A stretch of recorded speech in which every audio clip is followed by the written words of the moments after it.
Hello there. We're going to talk about Starfield AI brain files and what commands are needed to make it work.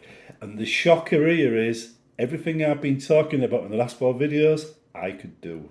I do not need Bethesda's help. Although if Bethesda was to implement this kind of thing, then every single thing in the game could be influenced by it, which would be a far better result than if just the mod did it.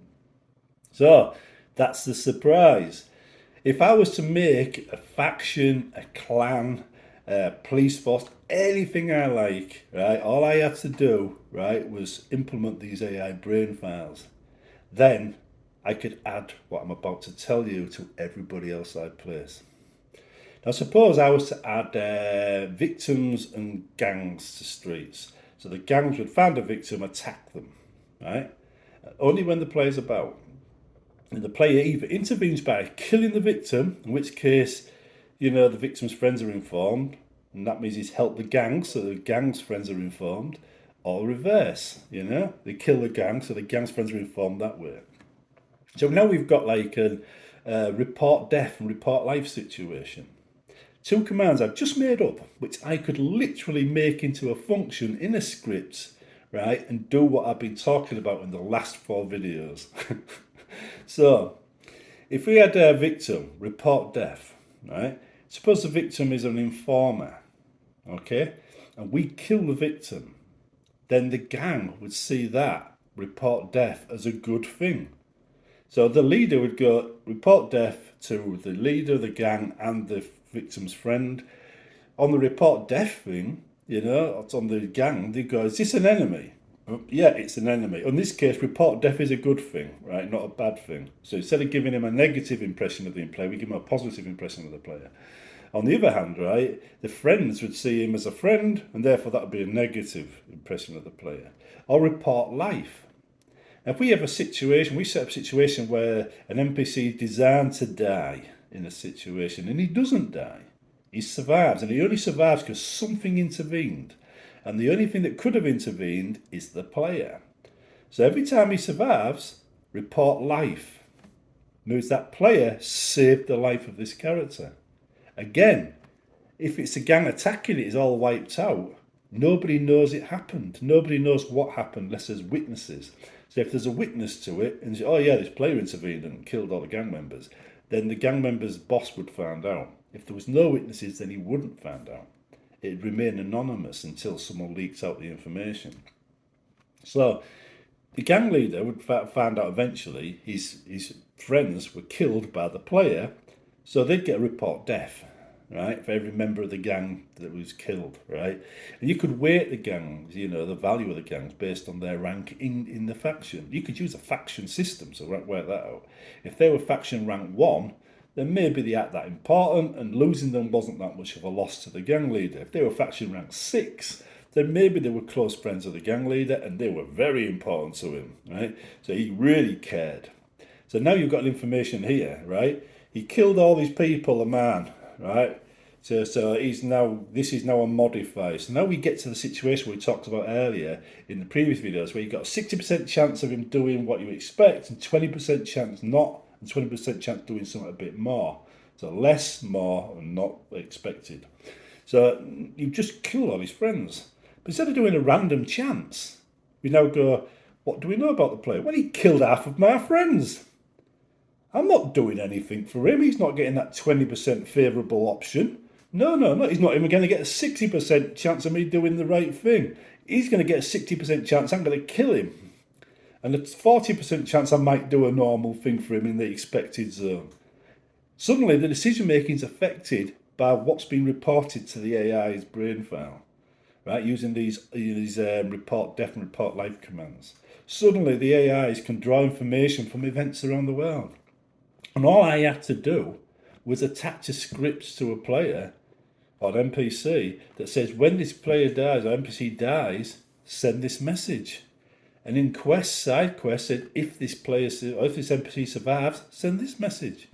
And automatically keep these leaders of these organisations updated on events. The player could walk through the game, triggering very minor quests, right? Gangs, assaulting victims in the streets, selling drugs, anything, right? And make a decision to help or hinder either side. And be influencing how that character is going to talk to him when he eventually sees him. He'd never know. The player would never know he was influencing the decisions that he was about to get from the people he needed to talk to. So you've got the basis for a New York gang style mod in Starfield. Right there. It doesn't need Bethesda to do anything. That can be done in a mod. And the more information I add, the more questions I ask, the better it will be. And these report life and report death is just two minor examples I'm throwing out there right now in a video that could work that way. This could be done in Oblivion, it could be done in Skyrim, it could be done in Starfield, if Starfield uses the same script system, that is. Right? This isn't limited. But if Bethesda was to adopt more of a approach for reporting information what the player did, right, adding more commands to allow us to do that, then it'd be universal. Right? We could use that universally. We could have a single brain file listed with all the AIs in the game that are smart AIs, with all the options and numbers in it.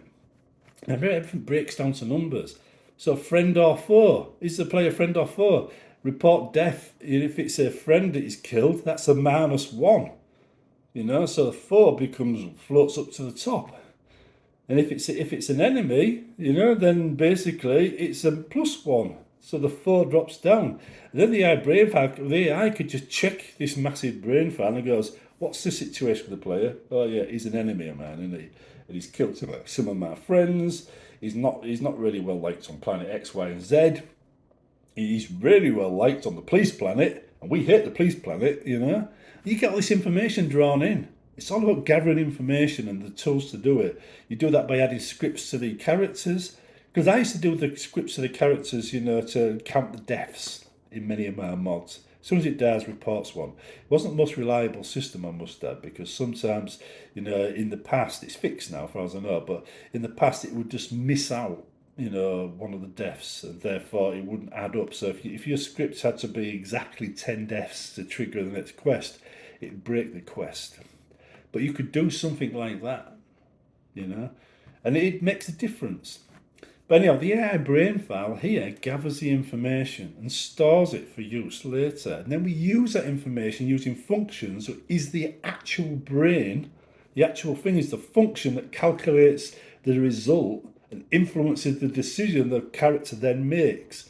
This is why none of the videos I made so far made any sense, from an AI point of view, because they weren't really AIs until this video.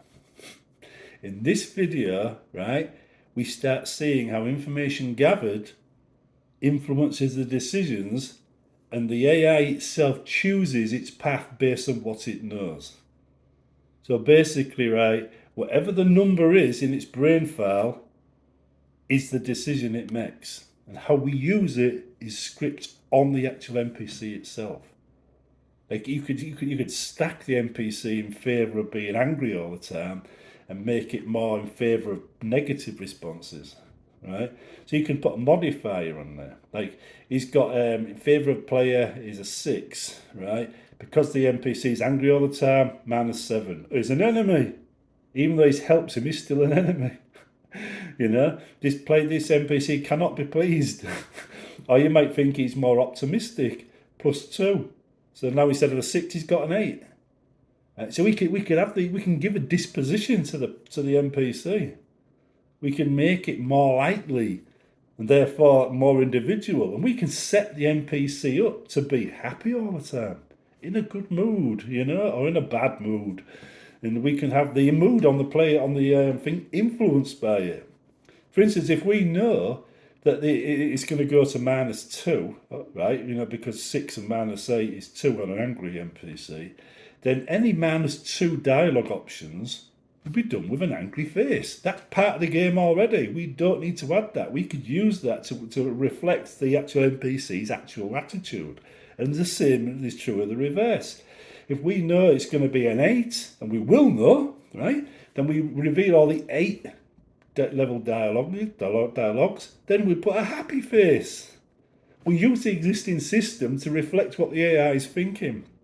Now, if we wanted the AI to, play a poker face and not give away how he's feeling, or to lie, then we might have him smile when he's thinking, I hate your guts. So he'd be saying, yeah, we're best of pals, we are, aren't we? Kill him.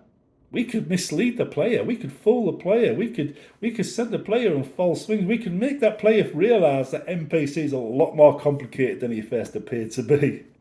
And it's all possible right now in the existing system. All Bethesda has to do is include the same code in Starfield, and it can be done.